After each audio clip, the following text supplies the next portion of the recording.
Adobe Illustrator is an awesome tool for architectural visualizations. It is really good at making simple line work sections, plans, diagrams, and axonometrics. It is also really powerful for creating diagrams that combine line work with soft Photoshop textures. In this video, we're going to cover 8 tips that will speed up your workflow and increase your efficiency while using Adobe Illustrator. So tip number 1 is setting up your workspace correctly. As you can see here, I've opened up a new document in Illustrator, and the workspace is really closed up, all the toolbars are hidden, and there's not much functionality. In order to speed up your workflow, you want to start adding some toolbars. The first thing I would do is go to the top menu, Window, Workspace, Essentials Classic. That brings up this secondary toolbar across the top that contains some information about stroke. The second thing I would add to this workspace is by going to the right, opening out the Layers window, putting that toolbar at the top because you're going to use that the most often. I'd also open out the Stroke window and drag that out. Click the 3 Lines menu, Show Options. That'll give you more functionality again, which is also important because being a vector program, you're going to be using strokes a lot. These Properties and Libraries panels, I would drag them out and delete them because I almost never use them. I would also go to the top of the window and go to Pathfinder. This window also contains Align and Transform. Now I use Align the most, Pathfinder the second, and Transform the third most. So I'll drag that down the bottom of the workspace. I would also go to the right again and open out the Swatches window, drag that out and place that under the Layers panel. And now you're pretty much there. Now you've got a lot more increased functionality across the right-hand toolbar and the top toolbar. When you're working with Illustrator, you can't do any work efficiently without using the Layers panel. As soon as you bring your drawing into Illustrator from Rhino, AutoCAD, SketchUp, or whatever, you need to separate out your content into layers. If you're going to separate out your content, you could select everything individually, which is going to take you ages, or you could just use the Advanced Selection option. Tip number 2 is using the Advanced Selection options to speed up your workflow. The Advanced Selection options are at the top of the window under Select, Same. Now you can use Appearance, which will select all the objects that are similar, and that takes into account all of their attributes, or you can use more specific selections like Fill Color, Stroke Weight. So in this drawing, everything's in the same layer. Now if you wanted to separate out all the wall elements, make a new layer called Wall on the right, select the thick line that is the wall and go Select, Same, Stroke Weight. And that's got out all the lines that are exactly 0.567 points wide. So you drag that up into a new layer, and as you can see, that's got it. Now let's say you wanted to get these grey view boxes out on the right. You could select one and go Select, Same, Fill Color. Now as you can see, that's got everything with a black fill or grey fill, and that's got the numbers, so that's not going to work.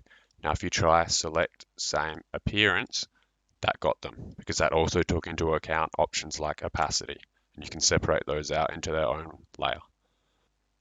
Now once your drawing is out into all nice neat layers with everything selected individually and put into the correct layer, you can start to edit the drawing a bit better. Tip number 3 is using the advanced functionality of the Layers panel to select, isolate, and lock layers separately. Now in the Layers panel, there's a lot of different functionality you can do that's going to speed up your workflow. You can use this little dot on the right hand side to select everything in that layer without having to individually lock everything else and push Ctrl A. You can simply click this little dot and it'll select everything in that layer. You can Alt-click on the visibility symbol and that will isolate the visibility to just that layer.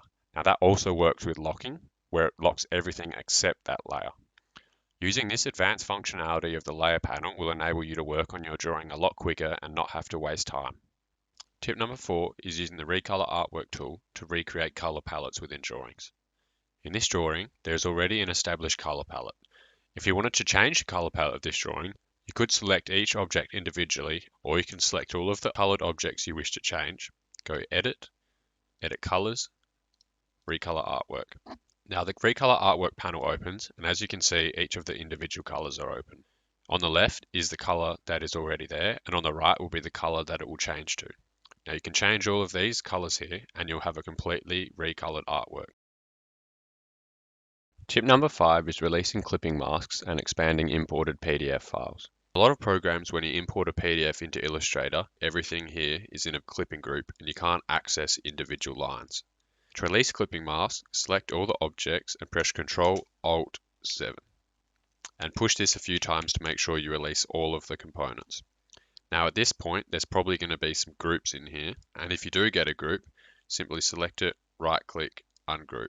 Now as you can see, we can actually access the individual lines and components of the drawing. Tip number 6 is duplicating objects. In Illustrator, you could copy this tree by selecting Ctrl-C and Ctrl-V, and that just places it on the artboard, but then you would still have to reposition it. However, there is a way to quickly duplicate objects and repeat the process. Simply select the item you wish to duplicate, hold down Alt and drag the new object to the position you want. Now to repeat this process, push Ctrl-D and that will repeat the last command. Tip number 7 is pasting in place. If, for example, you wanted this item to be on the exact same space on this page, you can simply select a square, push Ctrl-C to copy, and then click in the artboard you wish the item to be pasted into, then push Ctrl-Shift-V. If, for example, this was a layout where you wanted this title bar to be pasted into all the layouts, instead of using the last command, simply copy the item with Ctrl-C, then click in any other artboard and push Ctrl-Alt-Shift-V to place into the same spot on all the artboards. This command also works in InDesign. Tip number 8 is transforming patterns and fills.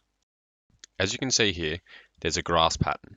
The scale is too big and the grass texture appears out of scale in relation to the rest of the drawing. Now if you want to scale this down, you could go into the swatches panel and edit the pattern, or you can simply transform the contents of the swatch without affecting the overall shapes. If you go right click, transform, scale. Now obviously you can see here that the entire fill areas have been scaled up. If you untick transform objects, the transformation will only be applied to the contents of the fill, not the fill borders themselves. Now if you try a smaller scale in the uniform scale box, you should see that the scale of the pattern will get smaller. In Illustrator, there's a number of places where you go to find patterns. The patterns I use most often are found in the swatches panel. You click the little library icon, go to Patterns, Basic Graphics, and either dots, lines, or textures. Textures has a lot of really good ones for architecture.